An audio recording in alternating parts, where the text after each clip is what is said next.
Bonjour Valentine. Aujourd'hui, je suis ravie de t'accueillir sur le podcast Divergent et je rentre direct dans le vif du sujet en général. Quand je reçois mes invités, je leur demande de se présenter et comment est-ce qu'ils se présentent justement auprès de personnes qui les découvrent. Eh ben, salut Sandra, bonjour à tous. Je m'appelle Valentine Soda, comme le soda patron, sauf que ça s'écrit pas pareil.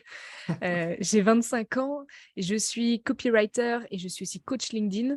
Mhm. Copywriter, en gros, c'est le fait de pouvoir transformer les mots en euros, c'est le fait d'écrire pour vendre. Donc ça va passer par plein de choses, de susciter des émotions, utiliser des verbes d'action, comprendre son persona, son client idéal, et cetera. Et puis coach LinkedIn parce qu'écoute, c'est un réseau social qui m'amuse beaucoup. Ça va faire 1 an et demi sur lequel je crée du contenu régulièrement. Je suis Mhm. tombée dedans un peu sans faire exprès et je m'amuse tellement qu'en fait, la demande s'est un peu créée toute seule. On m'a demandé de former des gens à créer sur LinkedIn et du coup, ça s'est créé comme ça et je suis entrepreneuse, ça va faire 1 an et demi officiellement. Donc Mhm. je me régale et je suis super contente d'être sur ton podcast Divergent aujourd'hui. Génial. Donc en général, quand tu te présentes, donc il y a une sorte de triple casquette. Donc si je comprends bien, copywriter, coach LinkedIn et la dimension, on va dire, plus entrepreneur alors. Oui, ouais, un C'est petit peu. ça. C'est vrai que l'entrepreneur, je pensais pas que je l'avais et puis au final, tu vois, c'est en se présentant, c'est venu tout seul. Donc C'est ça. je confesse, il y a la triple casquette. Entrepreneur depuis 1 an et demi, hein, quand même. Donc il y a Ah quand même ce ouais, truc de ah. ah, il y a de la bouteille, hein, je peux te Ah dire ouais. que là, il y a de l'expérience, hein. Oh là là! Mais non, mais c'est super intéressant. Donc du coup, voilà, tu vas plutôt à la fois utiliser donc l'écriture persuasive, à la fois accompagner les personnes à eux-mêmes utiliser l'écriture persuasive à travers une plateforme dédiée qui est LinkedIn, qui a ses propres codes, ses propres règles, ou alors au contraire, qui n'attend qu'une chose, c'est qu'on en casse les codes. Oui. Et donc toi, tu accompagnes les personnes justement à pouvoir faire ça. C'est bien ça? Oui, exactement. J'accompagne des entreprises, j'accompagne des freelances, des solopreneurs, des entrepreneurs, même Mmh. des associations, peu importe, à créer du contenu pour attirer en fait les leads, les candidats, les talents à eux. C'est ça. Donc, tu leur permets d'attirer l'attention, on va dire, des personnes qui les intéressent, ou qui peuvent être intéressées par leurs services ou les prestations, leurs produits, quoi. Absolument, C'est ça. exactement. OK, génial. Et moi, j'aime bien, j'ai envie de t'attirer, du coup, sur un jeu, sur un terrain de jeu. J'aime bien proposer à mes invités, en début d'interview, un jeu du portrait chinois où, en fait, je te propose, si tu n'étais plus pendant un bref instant, si tu n'étais plus Valentine Soda, tu serais qui? Tu serais quoi et pourquoi? Tu peux être, je ne sais pas moi, une couleur, une musique, une chanson, un objet, un animal, ce que tu veux. Qu'est-ce qui t'est venu là en tout premier? Oh, la vache! En fait, la toute première chose qui m'est venue en tête, c'est Alexandre Astier. OK. Je pense que je serais Alexandre Astier parce que, c'est une personne qui m'inspire énormément au Mmh. quotidien, tout le temps et dans sa façon de créer et sa curiosité, en fait, constante. Pour moi, il a l'état d'esprit d'un enfant où il se passionne pour plein de choses et dans tout, en fait, et il a pas de limite à sa créativité et à sa curiosité et il touche à tout. Donc, Alexandre Astier, c'est pas que Camelot, Le Gras, c'est la vie, c'est pas faux. Tu vois? Ça, c'est un peu plus loin que ça. Il écrit des spectacles, il est aussi réalisateur, scénariste, dialoguiste, musicien. Acteur évidemment, enfin il fait énormément de choses, toujours dans la créativité et moi ça me passionne. Donc ouais, c'est la première personne à qui, que j'ai eu en tête, tu vois? OK, donc c'est le pourquoi en fait, ou quelque chose là où tu t'identifierais, où tu es inspiré par ça, du coup, il y a eu plein de choses. Il y a le côté qui passe plein de choses différentes, le côté, diversité peut-être, ou richesse de toutes les palettes, multipotentielles comme on dirait, de nos Oui, jours. Le côté, tu as parlé de créativité aussi. oui. Quelles seraient les autres choses comme ça qui vraiment, tu dis: «Ah mais en fait, c'est pour ça que cette personne-là m'inspire en particulier, et que si je pouvais, si j'étais cette personne-là, ce serait trop cool». Je crois qu'il me donne l'impression de ne pas avoir de croyances limitantes. Il me donne Ah ouais? l'impression qu'il peut tout faire. Tout est possible. Je sais plus dans quelle interview il avait dit, «Il est jamais trop tard pour se mettre à la musique. Si vous avez 50 ballets et que vous avez envie de faire du piano, apprenez le piano. Il y a pas de Mmh. souci». J'aime bien les discours qu'il a aussi sur l'enfant, sur l'éducation. Je suis pas d'accord avec tout, mais cette façon de dire, il y a rien de plus criminel que dire à un enfant: «Tu pas bon» ou «Tu y Mmh. arriveras pas» ou «Tu peux pas faire ça». Bah si, un enfant, il peut tout faire Et je crois que c'est cette façon-là aussi qui m'inspire chez lui, dans le sens où, toi comme moi, parfois, on se sent pas capable de faire des trucs, quoi. Et j'ai l'impression que lui, que ce soit tout seul ou dans sa façon de s'entourer, il se Mhm. sent capable de tout. Ok. Et c'est ce côté, donc c'est non seulement multipotentiel, mais en plus potentiel ouvert à l'infini, quoi. C'est le côté Ouais, que tout est possible. c'est bluffant. C'est cette Ok. liberté de créativité d'esprit et de motivation, elle est bluffante pour moi, à mon sens. Ok. Ok. Intéressant. Intéressant. Donc, J'aurais pu te dire une tulipe, mais écoute, je sais pas si c'est qui m'est venu en premier. ouais, ça va, ça va, hein. C'est ce qui vient. C'est ce qui vient en premier, c'est ça le jeu. Donc, merci de t'être prêté au jeu.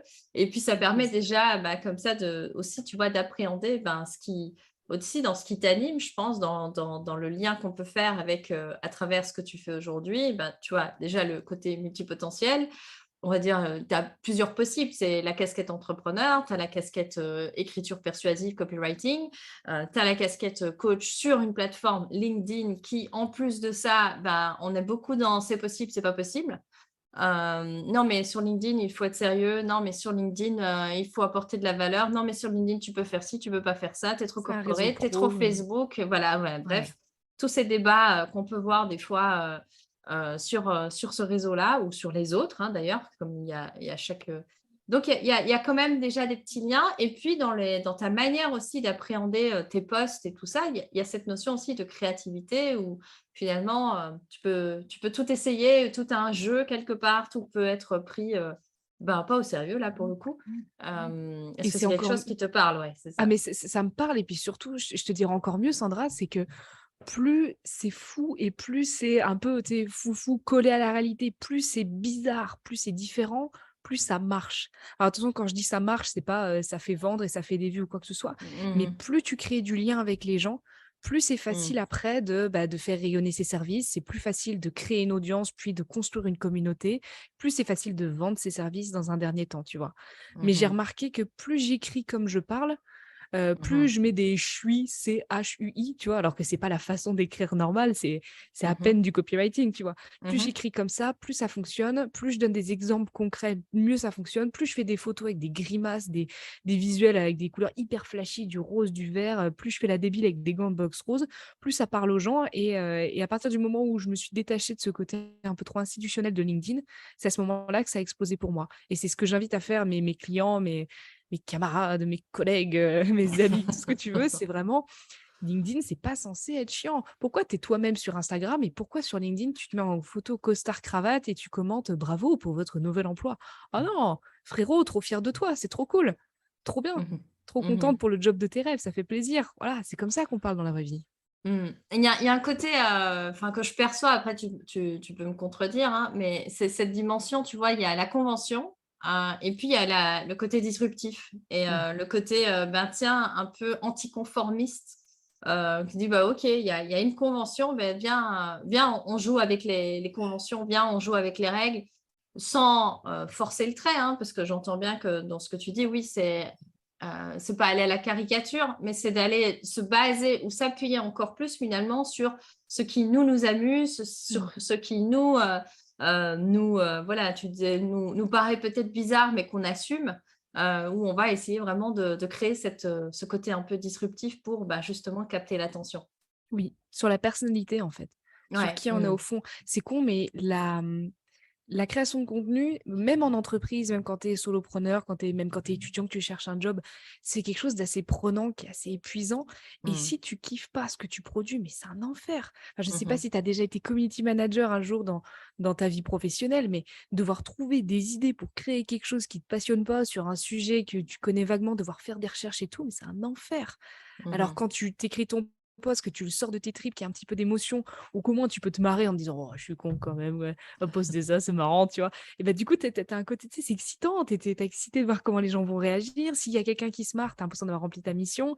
C'est formidable de pouvoir créer du lien comme ça sur un réseau social qui, à la base, était très sinistre quand même. Mmh. Mmh.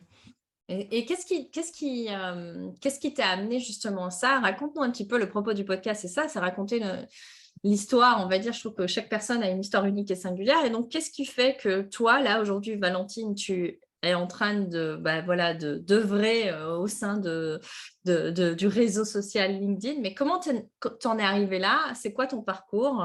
Voilà, raconte-nous ton histoire. Mmh. Tu la démarres où tu veux, tu en dis ce que tu veux et puis tu la finis où tu veux et on a le temps. Bah, écoute, je crois que Sandra et chers auditeurs, on va faire un petit bond dans le temps. Jadis, en l'an de grâce, 2018, j'étais pas née encore. Non, non, je plaisante. Si je dois remonter vraiment à la genèse du truc, je pense que je partirais de quand j'ai commencé à faire des études.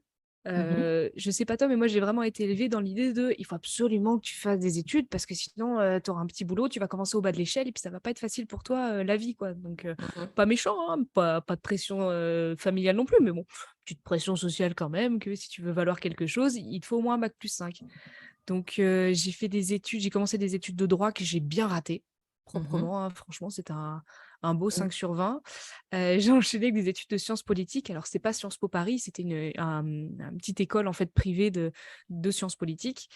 Je l'ai survolée et puis, bah, écoute, c'est passé donc j'étais toute contente. J'avais ma licence, mais on m'a dit: «Bah non, avec une licence, tu fais rien dans la vie». Puis la politique, franchement, ça m'a amusé 5 minutes, quoi. Mmh. Donc je me suis dit: «Bon, il faut que je fasse un master» et j'écoutais un peu ce qu'on me disait et c'était toujours: «Ah, Valoche, elle est marrante. Oh là là, qu'est-ce qu'elle communique bien. Bah, elle est faite pour la communication cette gamine». Enfin, tu sais, tu écoutes ton tonton un peu, pendant la réunion de famille, tu te dis: «Bon, bah, si tout le monde me dit ça, c'est que ça doit être vrai».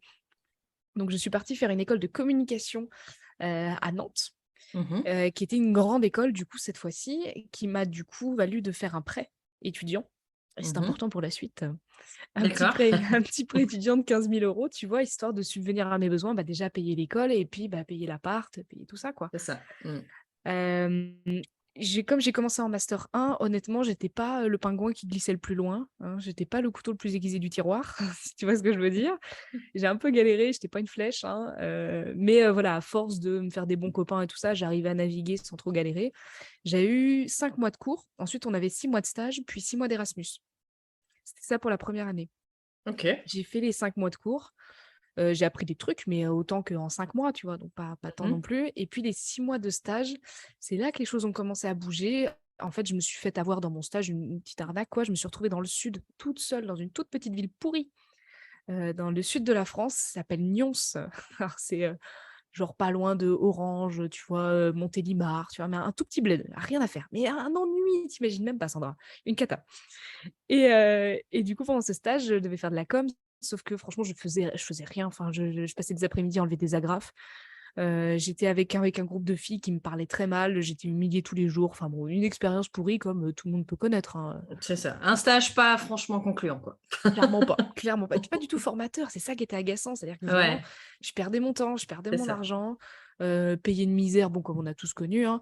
Et du coup, je m'ennuyais tellement que je me suis dit: «Beh, vous savez quoi? Vous allez me payer à faire autre chose» et du coup, je me suis lancée en freelance, mais c'est pas vraiment lancée. C'est-à-dire que c'est juste j'en parlais à mes parents, je m'ennuie comme un rat mort, j'ai pas d'amis, j'ai pas de potes, j'ai pas de voiture pour rentrer, je suis 6 mois toute seule, je fais que de bouffer déjà, je m'ennuie à mourir. Et papa m'a dit: «Mais pourquoi tu fais pas un petit travail à côté?» J'avais pas de gamin à garder, il y avait pas de garderie, il y avait pas de Ouais, c'est babysitting, il y ça. avait rien Ouais. et je me suis dit: «Bon, OK, qu'est-ce que je sais faire de base où j'ai pas besoin de me former?» Et moi, je suis née avec les réseaux sociaux, donc je me suis dit: «Je vais faire des posts sur Facebook et Instagram». Donc Mmh. c'était vraiment du community management. Je m'étais renommée comme une grande, comme la com, comme une grande. J'avais quel âge? J'avais 22 ans à l'époque, 21 ans, quelque chose comme ça. Mmh. Et j'appelais en fait, le boucher de ma ville, le boulanger de ma ville et je disais: «Tiens, est-ce que vous avez une page Facebook? Je vous prends 10 € les 10 posts», tu vois? Mmh. Donc c'était le tout début à faire des devis, à faire des factures, c'était complètement dingue pour moi, c'était un nouveau Ouais, départ, tu c'est vois? ça. Au moins ça m'occupait, puis j'avais l'impression de faire quelque chose d'efficace. À l'époque, c'était du cold calling, je savais même pas. Donc je me suis pas dit: «Je me lance en freelance», c'était juste, bah, j'ai besoin de thunes quoi, donc il me faut un petit peu Ouais. d'argent, je fais ce que je sais faire. Ensuite, quand le stage s'est terminé, on devait nous envoyer en Erasmus et j'ai demandé à l'école si c'était possible de faire un stage à l'étranger plutôt. Parce que, franchement, j'avais aucune expérience. J'étais presque à peut-être à bac+4 presque et j'étais peanuts quoi, je savais faire des posts sur Facebook, tu vois? Ouais, c'est ça. Mmh. Pas ouf. Je suis partie à Montréal. À Montréal, je suis tombée sur une start-up très cool et là, je suis devenue coordinatrice marketing. En Franchement, en gros, je faisais tout et rien et je faisais surtout tout et c'était génial et je me suis régalée. J'étais dans une boîte tech, très compliquée à comprendre. Il y avait que des garçons, sauf une femme senior qui avait la cinquantaine. Et cette femme-là, elle a changé ma vie pro. Mmh. Vraiment, elle m'a tout appris. Je bossais en anglais, donc ça, merveilleux. Mmh. Elle m'a appris toutes les mécaniques du métier, comment se comporter, même comment interagir avec les autres, les différences de Mmh. culture aussi. Et puis j'ai fait des ads, j'ai fait de la création de contenu, j'ai même fait du support client, je faisais de la rédaction. J'ai découvert le copywriting d'abord en anglais Mmh. et je me suis régalée à tel point que à la fin des 6 mois de stage, j'ai appelé mes parents et j'ai dit: «Mais je suis heureuse». Je veux plus rentrer. Je veux plus rentrer en fait. Je suis amoureuse de mon boulot, je suis amoureuse de la ville et je suis amoureuse d'un mec. Mmh. Donc je veux Ça pas ça rentrer. faisait beaucoup de ouais, ça faisait beaucoup d'amour, hein. J'étais remplie d'amour, quoi te dire? Et le problème, c'est que du coup, il fallait rentrer. Je devais rentrer normalement et faire encore, un 6 mois de cours et encore 6 mois de stage. Ah oui. Et Mmh. mais j'ai pas pu en fait, c'était pas possible, moralement de rentrer. Donc j'ai appelé l'école, je leur ai dit: «Merde». Ils m'ont dit: «Merde» aussi, on s'est tous dit: «Merde».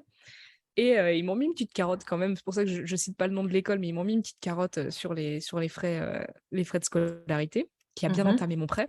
Je Mmh. suis rentrée en France pour faire les papiers. J'ai envoyé mon visa et tout ça. J'ai pu re-rentrer sur le territoire en février et il s'est passé un truc.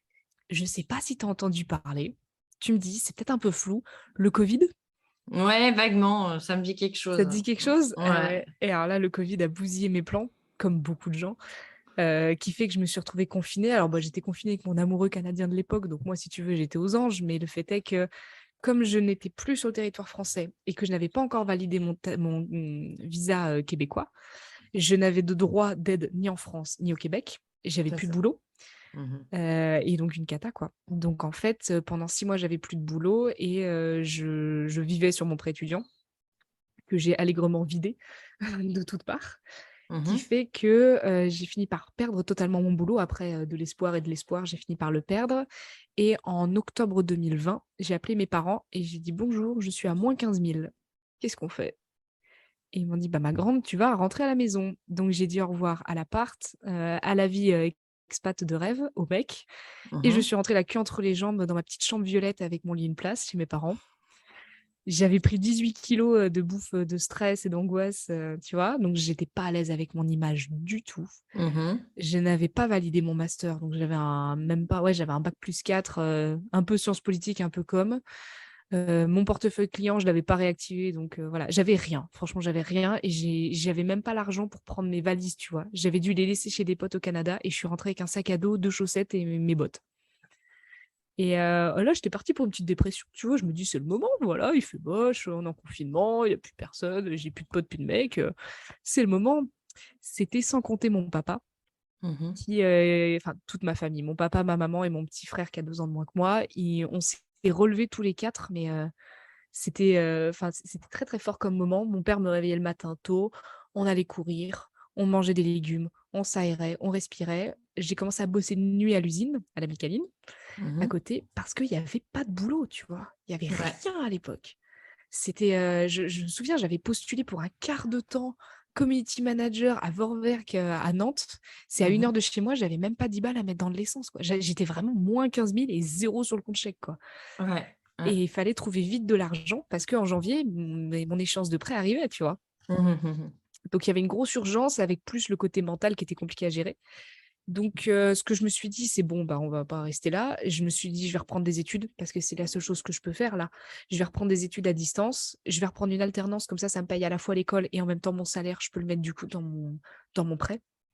Donc j'ai trouvé, pareil, la pire école de France, de Navarre, qui est en Vendée. Je ne citerai pas le nom, mais c'était une catastrophe. Je me dis: «Je vais reprendre un petit bac+5, un petit master 2 du coup». Tous mes cours sont en visio. J'ai trouvé une alternance très sympa dans une petite agence qui était à Caen et donc tout était en visio aussi, donc c'était parfait, j'avais zéro frais et je Ouais, gagnais mes 900 € et le moindre centime passait dans le prêt étudiant. c'est ça. Mmh. Fallait que je rembourse ça. Parallèlement à ça, j'ai commencé à me dire: «Bon», non, c'est mon papa qui m'a dit ça, excuse-moi. Mon papa m'a dit: «Qu'est-ce qui te passionne? Qu'est-ce qui te plaît?» Moi, j'avais aucune idée, je savais pas ce qu'était l'ikigai, je savais pas ce qu'était, bilan de compétences ou quoi que ce soit et je dis: «Je sais pas, j'en sais rien, je suis nulle, je suis grosse, je suis moche», enfin, tu vois, la totale, quoi. Il m'a C'est ça. dit: Je suis au top de ma forme là. «Je suis au max papa, me parle pas, laisse-moi tranquille» et en fait, il m'a dit: «Tu te souviens quand tu étais petite, tu aimais bien écrire des histoires?» Mais j'ai dit: «Mais tu mignon toi, je vais pas devenir écrivaine quoi, c'est pas un métier Mmh. ça». Il me dit: «Non, mais» il me dit: «Renseigne tout ça, écris tout ce que tu vis, ce que tu penses, même si c'est triste, même si c'est noir, écris». J'écrivais, puis à un moment, il m'a dit: «Ce serait bien de partager ça sur quelque chose», je sais pas, un blog, une newsletter, j'en sais rien. Alors j'ai cherché un réseau social, je me suis dit: «TikTok», mais je suis pas à l'aise avec mon image. Je me trouve pas jolie, je suis pas bien. Instagram, je sais pas trop, je suis pas très à l'aise non plus et je suis tombée sur LinkedIn et je me dis: «Bah, écoute, pourquoi pas?» J'ai commencé à faire un petit post et franchement, mon premier post, Sandra, c'était, «Coucou, je suis une grosse merde, j'ai raté mes études, j'ai plus de boulot, je suis capable de rien, j'ai aucune compétence, vous avez des conseils?»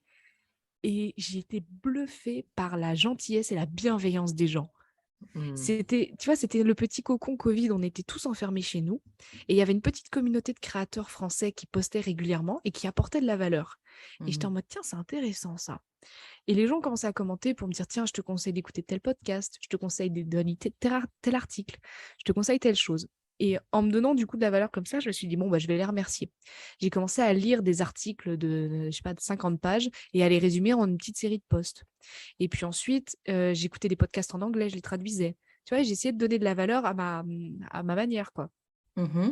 Et après, j'ai commencé à être un peu plus à l'aise avec mon image, donc j'ai commencé à faire des photos un peu rigolotes, j'ai fait des poses différentes, je faisais des poses un peu stock, tu vois? Genre je souriais pas, à droite, à gauche, des poses un Mmh. peu différentes et ça a commencé à amuser et de fil en aiguille, en continuant à poster, ça a pris un peu et j'avais vraiment zéro follower quand j'ai commencé en janvier et les followers ont commencé à arriver et puis les gens commençaient à me dire par message: «Tiens, j'aime bien comment tu écris les posts, est-ce que tu peux écrire les miens?»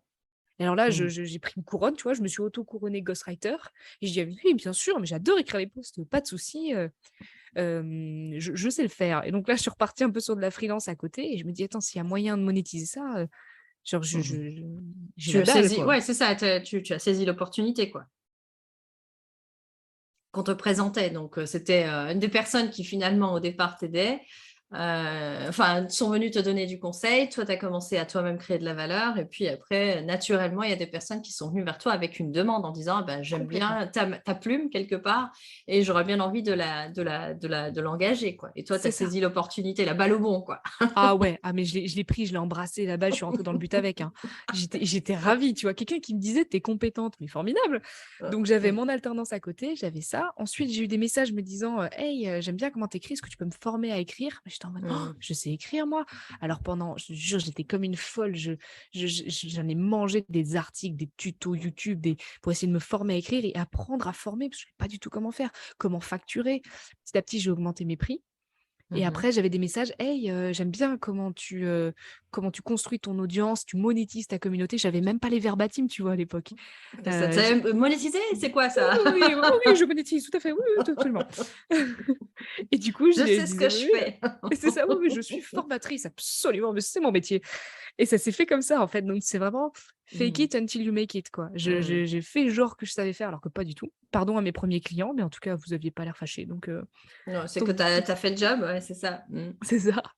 Et du coup, à ce moment-là, je suis rentrée en mode, beast mode. Tu vois, Sandra? Genre, je suis devenue un monstre. C'est-à-dire que c'était quoi? C'était, allez, mars-avril, quelque chose comme ça. Mmh. Je me levais entre 5 et 6 heures du matin. Je bossais mes clients jusqu'à 8-9 heures. Ensuite, je bossais l'alternance jusqu'à midi. Entre midi et 2, je bossais mes cours. Fallait que je bosse mon mémoire aussi. Mmh. Et ensuite, à partir de 14 heures jusqu'à 18 heures, tu vois, je bossais mon alternance et après je rebossais mes clients jusqu'à genre minuit, quelque chose comme ça. Je mangeais devant mon ordi, j'étais vraiment en mode machine. J'avais vraiment augmenté mes tarifs petit à petit en prenant confiance et puis en ayant de la preuve sociale de plus en plus, Mmh. qui fait que en fonctionnant comme ça, en sprint, j'ai remboursé mon prêt étudiant en 6 mois. Ouais, OK. Et mon banquier m'a appelée à ce moment-là et je lui ai sous-entendu que je m'étais prostituée et que j'avais vendu des photos de mes pieds pour ça. Je lui ai jamais dit la vérité. C'est-à-dire que là, je le croise au marché encore, puis il regarde mes parents, il fait: «Ça va? Votre fille, ça va?» ouais, ça va, sans peur, tu vois? Genre, je lui dirai la vérité un jour, mais pour l'instant, c'est un peu marrant. Et du coup, ça, c'était très cool et je continuais à publier sur LinkedIn, je m'amusais beaucoup. J'avais des super opportunités, franchement, ça s'est créé tout seul, quoi. C'est des propositions de podcasts, des propositions d'intervention au fur et à mesure que ça a pris de l'ampleur, en fait, j'ai Mmh. rencontré des gens phénoménaux qui sont devenus des amis. Mmh. Et puis en juillet, du coup, c'était en juillet de l'année dernière, ça a commencé à mal se passer avec mon alternance de l'époque Mmh. où, LinkedIn, du coup, commençait à créer des dissonances, se poser la question de ce que je pouvais partager, ce que je pouvais pas.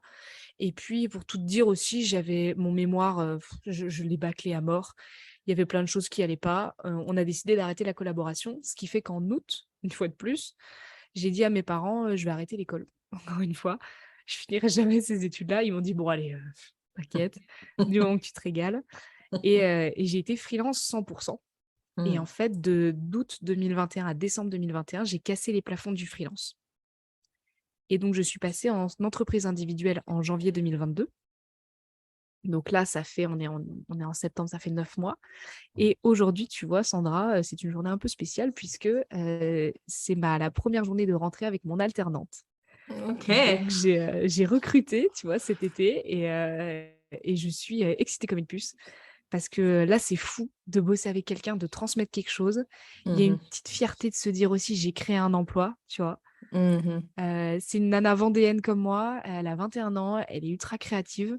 Je me régale avec elle et ouais, c'est une étape de plus dans ce qui s'est passé et rien que d'en reparler avec toi, là, ça fait vraiment bizarre de voir le recul parce que c'est vrai qu'on a un peu galéré mais voilà, au fil du temps, j'ai pu me prendre un appart du coup à Bordeaux.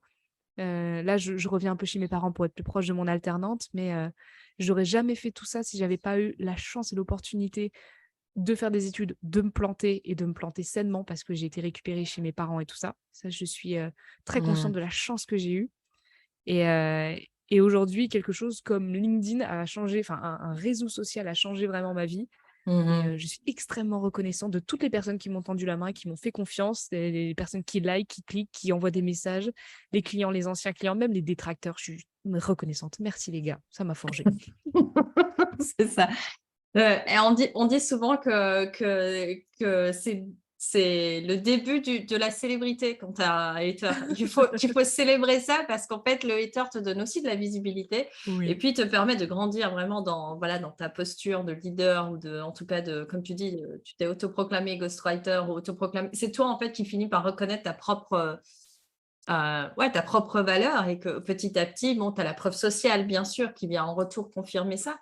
Mais en tout cas, ouais, le parcours fut semé d'embûches et ça se termine un peu comme un happy end comme on les aime, en mode, bah, voilà, finalement, grâce quand même, je trouve que c'est intéressant parce que c'est un podcast qui tourne autour de la résilience aussi, donc je suis aussi intéressée par, tu vois, tout ce dans ce que tu nous as partagé. Moi, ce que ça m'évoque, c'est voilà, tu as des coups durs, mais qu'en gros, tu as le noyau dur de la famille qui va agir comme un tuteur de résilience, comme on dit. Donc qui va te servir un peu comme cocon de protection. OK, quand tu reviens, en mode dépressive là de Montréal parce que tu as entre guillemets «tout perdu», que tu es à -15, à -15 000 balles et que tu sais pas comment tu vas les rembourser à ce stade-là, à ce moment-là, je suis sûre que tu as juste l'impression d'être au fond du trou. Mais il y a des tuteurs de résilience qui te tendent la main et Mmh. qui disent: «Ça va aller, t'inquiète, Oui. va trouver Ouais, des ouais. solutions». Et je pense que ça, c'est clair, c'est quand tu parlais de chance, en tout cas, tu as l'air très consciente de ça, de cette chance de pouvoir, tu vois, autoriser à l'erreur, autoriser à pouvoir retrouver des solutions et c'est pas ils sont pas venus te sauver, ils sont venus te soutenir parce Mmh. que finalement, c'est toi qui après, enfin, tu vois, ton papa, qui vient te dire: «Ouais, quand tu étais petite, tu faisais ça, il faudra peut-être que même que tu regardes» ou quoi. C'est voilà, c'est toi qui est quand même celle qui prend les choses en main en disant: «Bah, ouais, je vais peut-être regarder ça» et puis, ah, bah, tiens, capable de Mmh. voir les opportunités aussi. Parce qu'il y a une phase de résilience et puis j'ai l'impression que juste après, il y a eu cette phase de divergence où tu vois tout le champ des possibles et tu te dis: «Mmh, en fait, je Mmh. pourrais être ghostwriter. Ah, mais en fait, je pourrais être formatrice.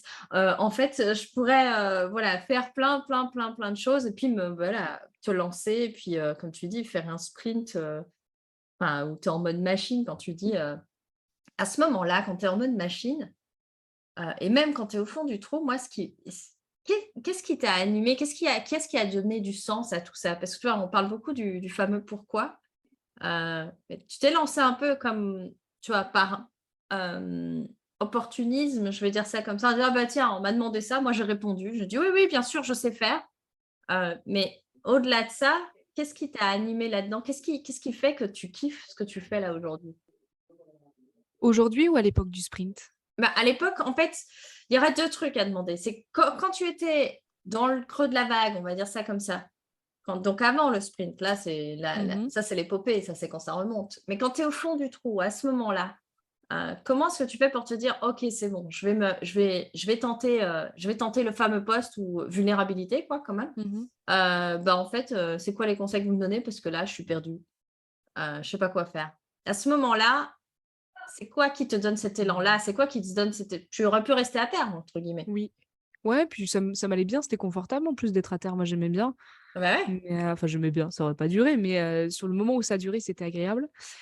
Franchement, pour être hyper honnête avec toi, c'est pas forcément bien se vendre, je pense que c'est l'orgueil.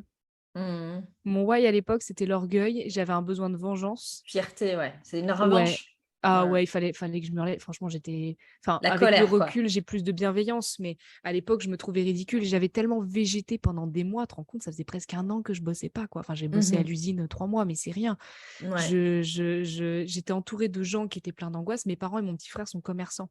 Donc eux, ils avaient pas le choix de fermer et ils ne pouvaient rien faire d'autre que d'essayer de ne pas penser au business, de ne pas penser au bilan où il fallait mettre 0 sur la fiche Mmh. comptable, tu vois? Et moi, j'étais là avec mes petits problèmes, je bossais dans la com, je pouvais faire tout ce que je voulais, j'avais le monde à ma disposition juste avec un ordinateur et j'étais capable de rien parce que, j'avais pas le moral, enfin. Donc je Mmh. pense qu'il y avait ce côté où j'étais en mode: «Mais c'est pas possible, enfin, sois un peu digne, quoi». Je me trouvais Mmh. pas digne. Donc il y avait ce côté vengeance en mode pour tous les gens qui m'ont mal parlé, pour ceux qui ont pas cru en moi et ben je vais construire une communauté sur LinkedIn, tu vois? Je pense qu'il y avait ce côté-là un peu Ouais, qui est c'est plus d'actu. l'énergie de la colère, en fait. C'est la colère, mais dans le sens, pas la violence forcément. La colère est une Mmh. énergie comme une autre, en fait, mais c'est celle qui t'a apporté une sorte de rage de vaincre quelque part qui t'a comme on dit, tu avais faim. Ah Tu ouais, j'avais la dalle. Oh non, carrément. Non, non, c'est C'est ça. exactement ça, Sandra. C'est ça. Donc c'est ça qui te porte, il y a pas enfin, je pense que c'est bien aussi de pouvoir le dire, c'est qu'il y a pas, tu sais, on a un peu toujours ce storytelling de: «Ah moi ce qui m'a porté, c'est ma contribution à l'humanité, c'est sauver les ours polaires, c'est» bref, je sais pas quoi. Comme si, bah, c'était moins bien de dire: «Bah non, moi ce qui m'a porté, c'est juste que je voulais me venger, je voulais, avoir ma revanche, je partais d'une énergie de colère ou peut-être même de peur», tu vois? J'ai trop peur de finir au dernier jour de ma vie, en étant, la femme au chat, j'en sais rien, tu vois? Ouais, Chacun ses trucs. Mais, heu, mais te dire: «OK, bah, en fait, oui, ça a été ton moteur à ce moment-là» ouais. et là, aujourd'hui, avec le recul, évidemment, ben, tu as plus de distance, tu as plus de recul et tu vas mettre un peu plus d'amour là-dessus. Mais sur le moment, c'est pas de l'amour que tu ressens, on est Non. d'accord? Non, non, non, Voilà, non. c'est En ça. fait, je pense que honnêtement, à l'époque, j'avais peur d'être une loser.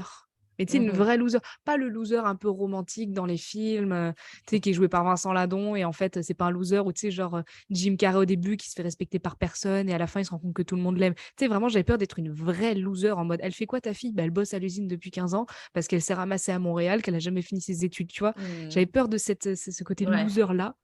Là, aujourd'hui, j'ai une peur un peu différente.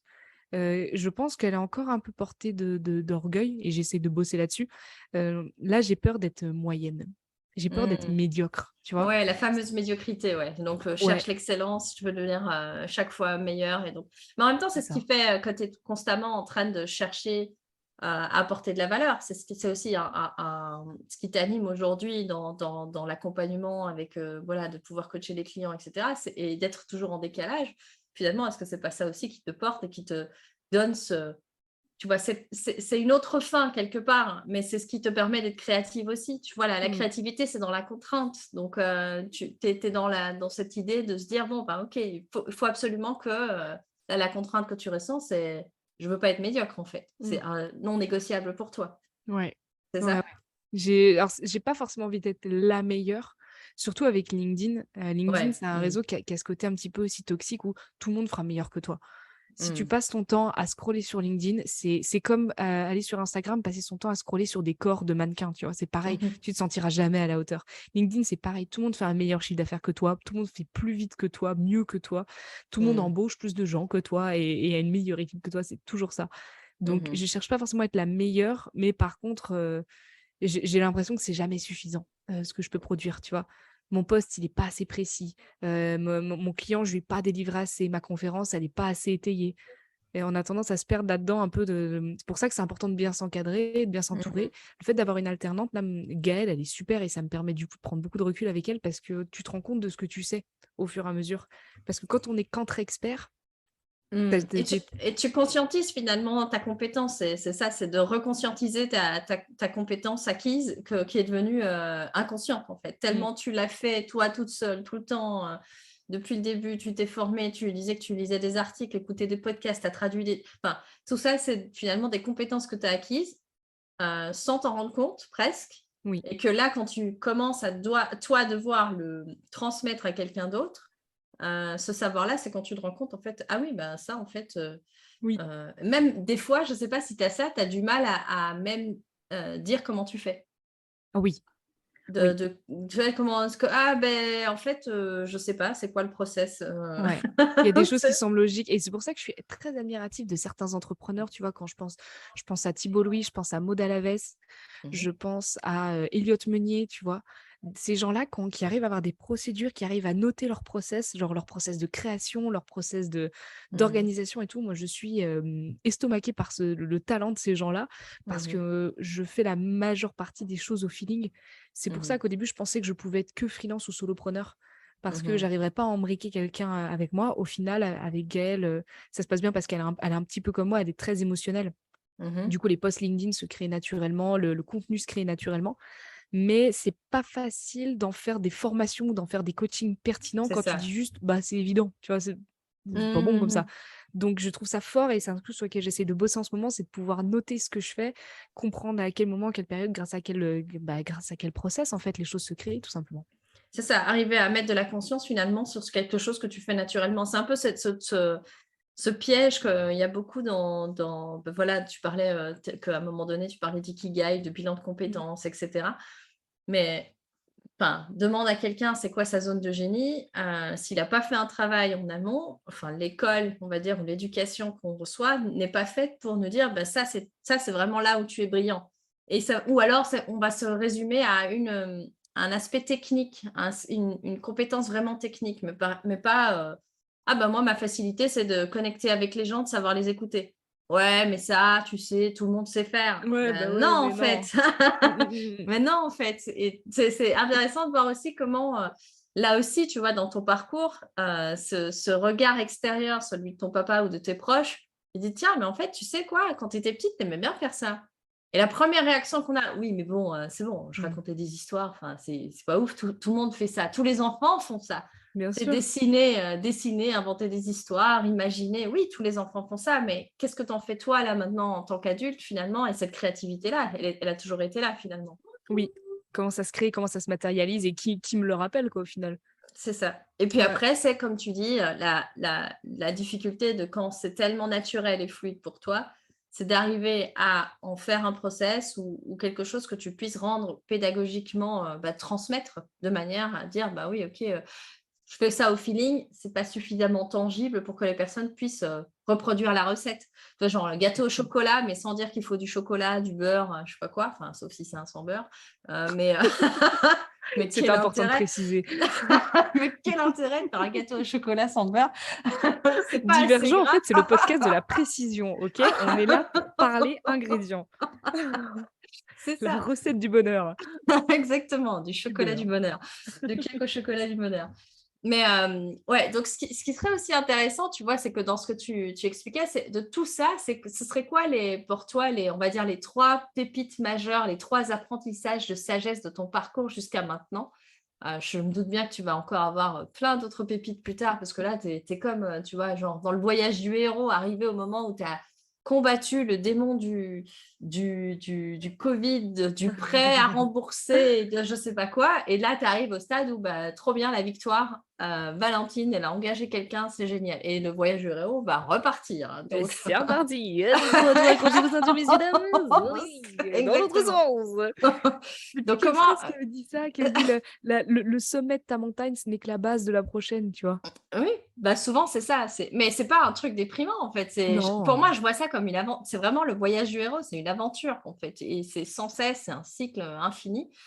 Mais là, sur cette phase-ci, si on regarde le chapitre que tu viens de clore, on va dire ça Mmh. comme ça, ce serait quoi? Bah, voilà, pas la morale de l'histoire, on va quand même pas mais ce serait quoi les pépites que tu aurais envie de transmettre sur base de bah, ton expérience? Moi, c'est ça qui m'intéresse, c'est que ce soit pas de la théorie, tu vois? C'est que comme tu l'as vécu, tu dis: «Bah, écoute, moi, là, en fait, c'est ça que j'en retiens, quoi» et que j'aurais envie de transmettre aux auditeurs. Mmh, les 3 conseils que je pourrais donner si quelqu'un vit la même, situation que moi, donc le côté vraiment down, être perdu, pas savoir où aller, Mmh. la première, la le premier conseil que je peux donner, c'est déjà se faire confiance à soi.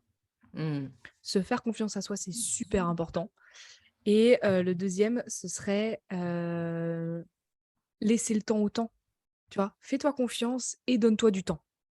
Les 2 vont ensemble. C'est pas: «Fais-toi confiance et saute du lit et vas-y, explose le game et nique tout le monde dans la journée là, sinon tu es une grosse merde». C'est plus: «Fais-toi confiance, ça passera». C'est tout va passer.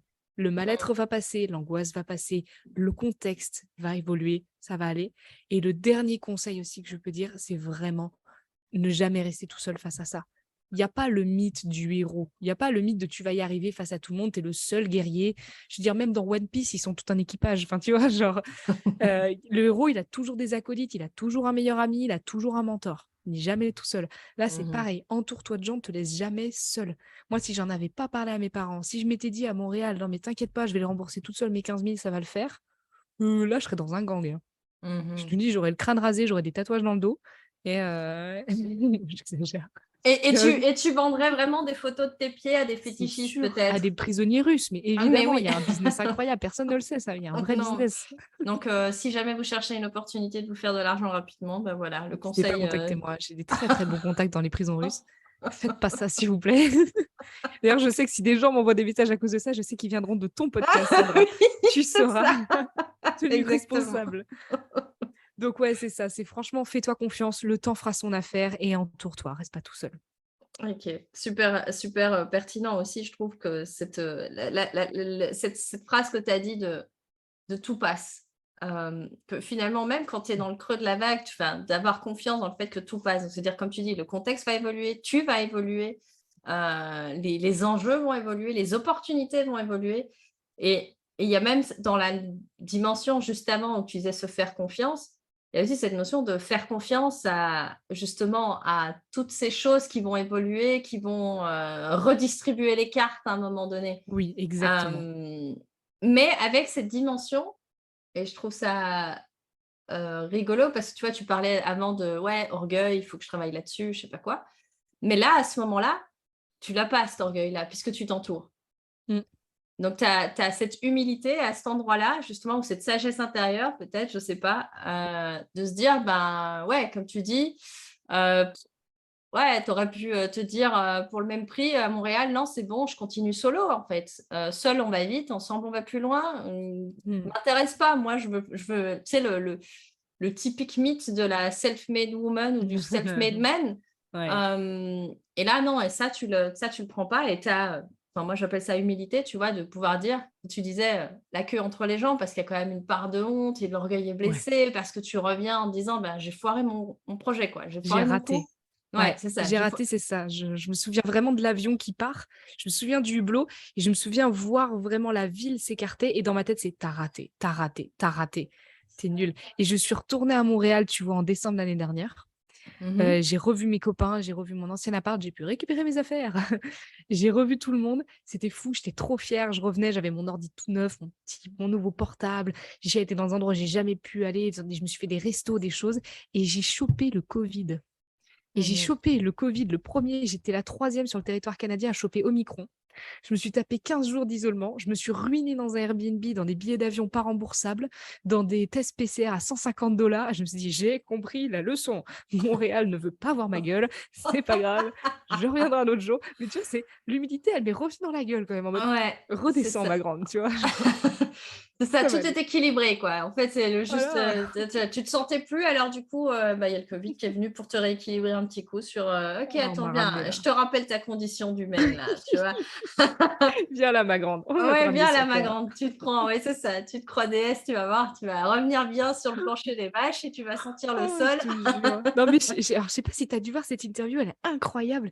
C'est à une table, il y a plein d'acteurs, il me semble qu'il y a Idris Elba et il y a, surtout Tom Hanks et Mmh. Tom Hanks fait un beau discours en disant, «Tu penses que tu es qu'une merde et que tu vas jamais y arriver? Ça va passer, ça va passer. Tu penses que, te le monde ne veut pas de toi? Ça va passer, ça va passer. Tu penses que, l'univers est contre toi? Ça va passer. Par contre, tu penses que tu es le meilleur, que tu es arrivé au top? Ça va passer, ça va passer aussi. T'inquiète pas, ça doit passer, tu vois? It shall pass, ça doit passer. C'est vraiment C'est le truc ça. de même si tu penses que tu es le meilleur, non, reste pas dans cet état d'esprit. C'est ça, ça va Mets-toi passer ça. aussi. Mais c'est Ouais, vraiment cette dimension, voilà, tout passe, le bon comme le enfin, tu vois, il y a même pas cette notion de bon et de pas bon, c'est que c'est cyclique, en fait. C'est OK, bah, en fait, juste apprends à composer avec l'environnement, avec, le jeu de la vie, quoi, quelque part. oui, Et par contre, ouais, j'aimais beaucoup cet apprentissage que tu disais ou ce conseil-là de s'entourer. Parce que dans ton cas, comme je disais, il y a vraiment cette puissance de ton environnement, donc d'être entouré par, bah, voilà, par tes proches ici dans ton cas. Mais c'est ça, c'est cette dimension de, bah, OK, je le fais pas seul, je me fais entourer, quitte limite pour les personnes qui, voilà: «Non, mais j'ai pas d'amis, j'ai pas de famille», bah, là, on va aller voir, une personne experte, un psy ou j'en sais rien, pour justement être entouré, pour pouvoir avoir une ressource nécessaire ou quelque chose sur lequel une épaule sur laquelle s'appuyer, une main tendue pour pouvoir rebondir, quoi. oui, je suis complètement Vraiment d'accord avec toi. indispensable, indispensable. Ah Indispensable aussi, hein, si je peux me permettre, hein. indispensable. Parfait, mais imparfait, le podcast. On l'a dit, Oui, on l'a complètement. annoncé, c'est ça. C'est exactement ça. OK et justement là pour terminer cette interview, j'aurais envie de te dire, est-ce qu'il y a des choses que tu as expérimentées, que tu as pu vivre ou quoi, sur lesquelles tu te dis, bah, est-ce que tu as des regrets déjà du chemin parcouru? Où tu te dis: «Ouais, non, mais quand même, ça aurait été mieux autrement». Ou là, en fait, comme tu disais, avec le recul, ben, il y a moins cette rancœur ou cet esprit de revanche et que c'est beaucoup plus apaisé et que tu te dis: «Ben, non, en fait, c'est grâce à ça que j'en suis là aujourd'hui.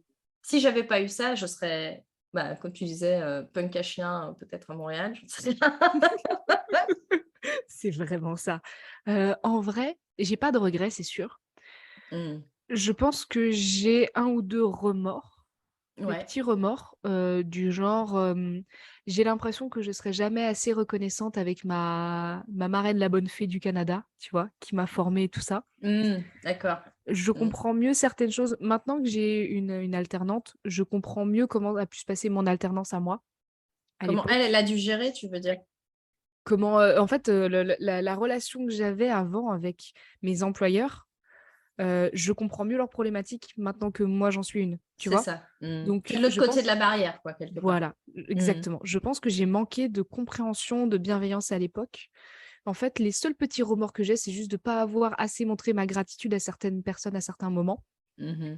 Mais sinon, tout est arrivé pour une raison. Tu vois, un exemple tout con, mais cet orgueil que j'avais, je l'ai eu jusqu'à à peu près avril-mai là, de cette année-là. Mmh. Où vraiment je voulais tout exposer, je voulais être la businesswoman, tu vois? Vraiment, Mmh. je voulais aller à 1000 à l'heure, être avec mon petit sac, passer de train en train, être un coup à Paris, un coup machin. Je voulais que en fait, je me suis fait avoir par Le Chant des Sirènes, par Mmh. mes potes aussi de lycée ou d'avant qui me disaient: «Ah mais meuf, tu partout, c'est incroyable, oh là là, je regarde tes stories, tu à Paris, t'es à Amsterdam, t'es à Manchester, c'est Ça fou». t'est Enfin, tu vois? galvanisé, quoi, ouais. Mmh. Ma tête est devenue grosse comme un ballon. Bon, j'ai quand même mes parents et tout ça, hein, je veux dire, j'ai pas non plus je suis pas égocentrique non plus, je sais très bien qui je suis et c'est très Mmh. j'aime bien ce que je fais, je me marre bien, mais bon, je ne fais rien de plus que du coaching Mmh. du copywriting. Je veux dire, je révolutionne pas le monde non plus. Mais j'avais ce côté un peu, tu vois, c'est agréable d'être pressé, quoi. tu sais, t'as pas le temps, tu vois. D'être Et dans le speed.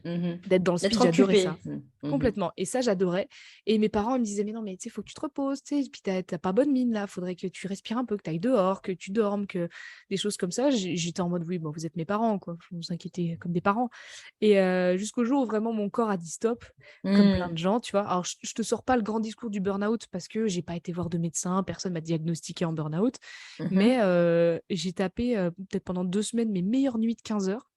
C'était Mhm. génial et à ce moment-là, je m'en voulais énormément. Je me disais: «C'est con, tu t'étais fait happer par le truc et là, tu es en train de te pourrir 15 jours de boulot, tu te mets dans la merde sur des projets clients parce que tu le savais pourtant que ça allait t'épuiser. Tu te connais, tu sais que tu aimes la mer, la montagne, la forêt et tu te doutes bien qu'à Mhm. passer, 6 mois dans les trains et dans les grandes villes, forcément, tu allais devenir folle» et Mhm. donc je m'en voulais et aujourd'hui, je me dis: «Mais heureusement que ça m'est arrivé.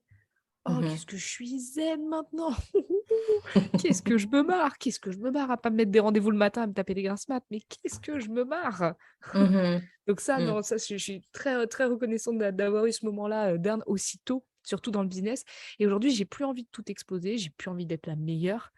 Ma première métrique, c'est vraiment le kiff. Mhm. Et j'allais te Prendre des demander, projets qu'est-ce cool. qui t'anime alors du coup aujourd'hui, là, vraiment? Ah, c'est Qu'est-ce le qui te kiff. porte dans ce que tu fais? Ouais, c'est le C'est kiff? le C'est la boussole Ouais. du kiff? Ah la boussole du kiff, franchement, je te jure, là, je suis plein nord, roule ma poule. Franchement, j'ai rencontré des gens tellement fabuleux. Je pense à Jacques Sabater, je pense à Antoine Perrigne, je pense à Laurine Bémer, enfin des gens que j'ai rencontrés, que je me régale avec eux. Tous les jours, on se porte, on s'envoie des messages, des vocaux, des conneries, des vidéos.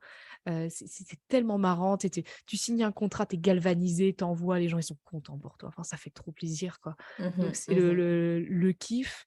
La stabilité financière aussi, elle est rassurante. Mhm. Payer un resto à mes parents, ça a pas de prix, quoi. Ça a Mhm. vraiment pas de prix, ça c'est magique.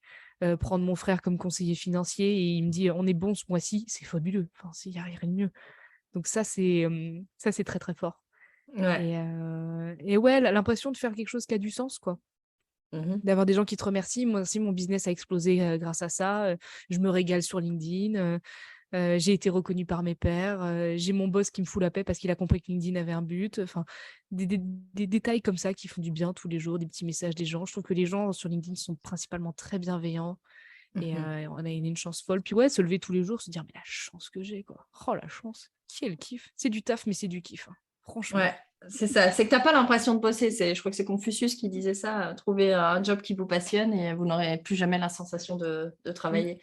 Donc, c'est 2004, je crois, ouais. ouais, Ouais. enfin, il y a quand même à cette dimension, tu vois, bah, quand tu kiffes, bah, tu pas l'impression d'être en train de bosser et tu as la liberté aussi avec, je pense qu'on a des opportunités aussi aujourd'hui de, voilà, de pouvoir bosser de n'importe où et on a juste besoin d'une connexion internet, d'un ordinateur, voilà, un réseau comme LinkedIn et en avant les éléphants, quoi.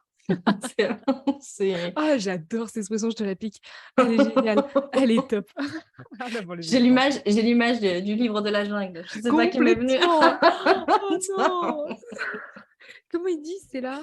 La patrouille des La éléphants. patrouille des éléphants. Non, non, non, Non, non, non, non. Oui, non, c'est ça, ça y est, je exactement. l'ai. Donc voilà, on va terminer sur, la patrouille Cette des belle éléphants. mélodie. Oui, c'est ça.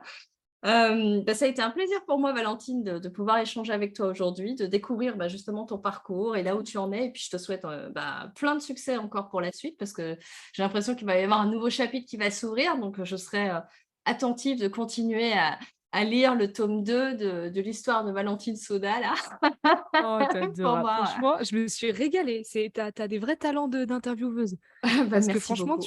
tu mènes le truc, ça a été hyper fluide et même moi, je savais pas de quoi j'allais parler en arrivant ici, tu vois? Et Beh, très voilà, fluide. c'est le propos du podcast, c'est d'avoir, un échange presque, conversationnel, que les personnes passent un bon moment et puis au passage que les auditeurs qui nous écoutent là, ben, puissent aussi repartir avec, bah, voilà des conseils tirés quelque part de ton expérience. Tu vois? Comme je dis, c'est pas du théorique d'un bouquin que tu as lu ou je sais pas quoi. Non, là, tu l'as vécu dans ta tu vois? Dans ta chair, dans ton sang, dans ta tu as sué pour arriver là, tu vois? Donc, qu'est-ce qu'il y a de plus légitime, je trouve, qu'un divergent qui explique son parcours et qui dit: «Ben, voilà, moi, ce que j'en retire» et après libre à chacun de, bah, le fameux libre arbitre, hein, libre à chacun de prendre donc les conseils que tu proposes qui sont, bah, voilà, se faire confiance, laisser du temps au temps parce que finalement, bah, tout passe et de bien s'entourer et donc là, en l'occurrence, s'est bien entourés l'une et l'autre aujourd'hui. On a Exactement. passé un bon moment. C'est une très jolie conclusion, Sandra. Je plus sois cette conclusion. Tu plus sois. Eh ben, écoute, plus soyons encore et puis passe une excellente journée et à très bientôt sur tes réseaux, enfin sur LinkedIn et puis au Oui, plaisir de continuer ouais. l'échange. Merci beaucoup, Sandra. Merci à vous d'avoir écouté. N'hésitez pas à m'envoyer un petit message une fois que vous avez entendu ce podcast. C'est toujours un plaisir. Et puis, on se tient au courant, Sandra, avec grand, grand plaisir. Hâte de Ouais. voir l'évolution de tes projets. Merci. Ciao, ciao. Bye. Ciao.